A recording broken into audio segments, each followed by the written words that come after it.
بسم اللہ الرحمن الرحیم۔ کسی شخص، جگہ، چیز یا خیال کے نام کو اسم کہا جاتا ہے، ناؤن۔ اور وہ لفظ جو اسم کی جگہ استعمال ہوتا ہے اس کو اسم ضمیر کہتے ہیں، پروناؤن کہتے ہیں۔ مثال کے پر غور کیجئے، اسلم لاہور گیا، وہ ہوٹل میں داخل ہوا۔ اسلم اسم ہے، فاعل ہے، جانے کا کام کرنے والا ہے۔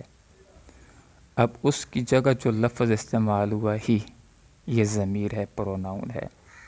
Aslam into Lahore, E entered in the hotel. Aslam Lahore گیا، وہ ہوٹل میں داخل ہوا۔ تو وہ لفظ جو اسم کی جگہ استعمال ہوتا ہے اس کو اسم ضمیر کہتے ہیں، اس کو پروناؤن کہتے ہیں۔ اور اس کی 3 اقسام ہوتی ہیں۔ متکلم کی ضمیر بھی ہوتی ہے، مخاطب کی ضمیر بھی ہوتی ہے، غائب کی ضمیر بھی ہوتی ہے۔ متکلم کی ضمیر کو فرسٹ پرسن کہا جاتا ہے، اور اس کی 2 اقسام ہیں، آئی اور وی۔ آئی میں ایک مرد یا ایک عورت کے لیے استعمال ہوتا ہے، اور وہی ہم سب کے لیے، جمع کے لیے استعمال ہوتا ہے۔ اور مخاطب کی ضمیر کو سیکنڈ پرسن کہا جاتا ہے، اس کے لیے یو استعمال ہوتا ہے، تم یا آپ۔ اور ایک غائب کی ضمیر ہوتی ہے۔ مخاطب کی ضمیر، مخاطب اس کو کہا جاتا ہے جس سے بات کی جاتی، جو سامنے موجود ہوتا ہے۔ اور ایک پروناؤن غائب کی ضمیریں ہوتی ہیں، جو بات کرتے وقت موجود نہیں ہوتے، جن سے بات نہیں کی جاتی، جو غائب ہوتے ہیں۔ ان کو تھرڈ پرسن کہا جاتا ہے۔ ہی ایک ہو، مذکر ہو، اور شی ایک ہو، مؤنث ہو۔ اسی طرح اٹ، یہ، اسی طرح دے، وہ جمع کے لیے استعمال ہوتا ہے۔ اور اس کو نومینیٹو کیس، فاعلی حالت کہا جاتا ہے۔ مطلب یہ ہے کہ میں ضمیر واحد متکلم کی اگر فاعل کی شکل میں ہو تو اس کو اس شکل میں لکھا جائے گا۔ مثلا میں ایک سیب کھاتا ہوں تو اس کو اس شکل میں لکھا جاتا ہے، آئی ایٹ این ایپل، میں ایک سیب کھاتا ہوں۔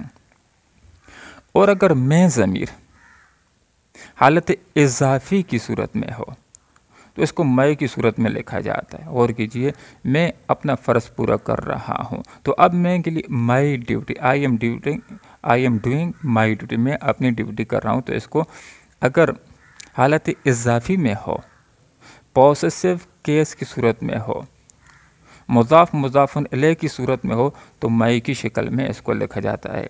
یہ مضاف الیہ ہے اور یہ مضاف ہے، اور یہ مالکانہ تعلق کے لیے استعمال ہوتا ہے، ملکیت کے لیے استعمال ہوتا ہے۔ مثلا مائی ہاؤس، میرا گھر، گھر کے ساتھ ملکیت کا تعلق ہے۔ مائی بک، میری کتاب، کتاب کے ساتھ ملکیت کا تعلق ہے، تو یہ مالکانہ تعلق کو ظاہر کرنے کے لیے استعمال ہوتے ہیں۔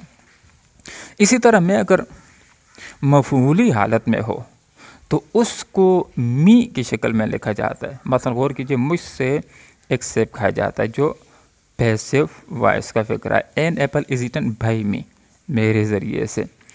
تو یہ ٹیبل یاد کرنا ضروری ہے ایکٹیو وائس اور پیسو وائس کو سمجھنے کے لیے بھی، کیونکہ ایکٹیو وائس اور پیسو وائس میں ایک شک فعل کو مفعول بنانا اور مفعول کو فاعل بنانا بھی ہوتا ہے۔ تو آئی کی حالت مفعولی می ہوتی ہے، وی کی حالت مفعولی اس ہوتی ہے، یو کی حالت مفعولی یو ہوتی ہے، ہی کی حالت مفعولی ہم ہوتی ہے، شی کی حالت مفعولی ہر ہوتی ہے، اٹ کی حالت مفعولی اٹ ہوتی ہے، دے کی حالت مفعولی دھم ہوتی ہے۔ تو ایکٹیو اور پیسو کے اندر فاعل کو مفعول اور مفعول کو فاعل بنانا ہوتا ہے۔ تو اس کے بعد چونکہ ہم ایکٹیو وائس اور پیسو وائس شروع کریں گے تو اس کے لیے اس ٹیبل کا یاد کرنا بھی ضروری ہوتا ہے۔ تو یہ مالکانہ تعلق کو ظاہر کرنے کے لیے استعمال، یور بک، تمہاری کتاب، یور ہاؤس، تمہارا گھر، your pen is very good, تمہارا پین بہت ہی اچھا ہے۔ تو یہ مالکانہ تعلق کے لیے، نسبت کے لیے استعمال ہوتے ہیں۔ اب یہاں پر ہم غور کرتے ہیں کہ بعض اوقات اپنا اپنی اور اپنے کے لفظ استعمال ہوتے ہیں، تو ہر جگہ اپنا کا ہم نے کس انداز کے اندر ترجمہ کرنا ہے انگلش کے اندر، اس کو بھی ہم سمجھ لیتے ہیں۔ میں اپنا فرض پورا کر رہا ہوں، یہ پریزنٹ کنٹینیوس ٹینس کا فقرہ ہے، جس کی پہچان یہ ہے کہ آخر میں رہا ہے، رہے ہیں، رہا ہوں آ جائے، یا دوسرے الفاظ کے اندر ایک کام کا زمانہ حال کے اندر جاری ہونا پایا جائے، تو پریزنٹ کنٹینیوس ٹینس کا فقرہ ہوتا ہے۔ پہلے فعل آتا ہے، پھر امدادی فعل از ایم آر میں سے ایک آتا ہے، پھر فعل کی پہلی فارم استعمال ہوتی ہے، اس کے بعد مفعول آ جاتا ہے۔ میں فاعل ہے، ادا کرنا، کرنا یا پورا کرنا یہ فعل ہے جس کے لیے ڈو استعمال ہوگا، اور آگے اپنا فرض آ جائے گا۔ تو میں آئی، اس کے ساتھ ہیلپنگ ورب از ایم آر میں سے ایم استعمال ہوگا، ڈو ادا کرنا یا پورا کرنا، پہلی فارم کے ساتھ آئی این جی کا اضافہ ہو گیا۔ اپنا فرض اب اور کیجئے، یہ جو مائی آیا ہے یہ آئی کے مطابق آیا ہے، تو یہ جو حالت اضافی ہوتی ہے، پوسیسو ایڈجیکٹو ہوتا ہے، اس کو فاعل کے مطابق لانا ہوتا ہے۔ ہم اپنا فرض پورا کریں، یہاں پر بھی اپنا، یہاں پر بھی اپنا، لیکن یہاں پر اپنے کے لیے ہم نے مائی کے بجائے آور استعمال کرنا، اس لیے کہ یہاں پر اس کو پوسیسو ایڈجیکٹو کو ہم نے وہی کے مطابق استعمال کرنا ہے، اور وہی کے مطابق آور استعمال ہوگا، وہی آور۔ ہم اپنا فرض پورا کریں، we are doing our duty, تم اپنا فرض پورا کر رہے ہو، یہاں پر اپنا، اب اس کے لیے ہم نے آور کے بجائے یو آر استعمال کرنا ہے، یو کے مطابق حالت اضافی یو آر آ جائے گی۔ You are doing your duty, تم اپنا فرض پورا کر رہے ہو، وہ اپنا فرض پورا کر رہا ہے، وہ ہے، واحد ہے، مذکر ہے، اس کے لیے ہی استعمال ہوگا، ہی از ڈوئنگ ہز ڈیوٹی۔ اب ہی کے مطابق ہز آ گیا، وہ اپنا فرض پورا کر رہا ہے، وہ اپنا فرض پورا کر رہا ہے۔ یہاں پر اپنا کے لیے اس کے بجائے ہم نے ہر کو استعمال کرنا ہے، کیونکہ ہر آئے گا شی کے مطابق، اور شی کی حالت اضافی ہر ہوتی ہے، اور اس کی حالت مفعولی بھی ہر ہی ہوتی ہے۔ شی از ڈوئنگ ہر ڈیوٹی، وہ اپنا فرض پورا کر رہی ہے، وہ اپنا فرض پورا کر رہے ہیں۔ اب وہ آگے جمع کے لیے آگے they are doing their duty, اب دے کے مطابق ہم نے دیئر کو استعمال کیا۔ والدین اپنا فرض پورا کر رہے ہیں، والدین یہ پلورل سبجیکٹ ہے، جمع فاعل ہے، parents are doing their duty, تو اس کے مطابق ہم نے دیئر کو استعمال کیا ہے۔ اب ندیم واحد مذکر ہے، تو اس کے ساتھ ہم نے ہز کو استعمال کرنا ہے، Nadeem is doing his duty, Nadeem اپنی ڈیوٹی پوری کر رہا ہے۔ اب نجمہ مؤنث ہے، تو اس کے لیے ہم نے ہر کو استعمال کرنا ہے۔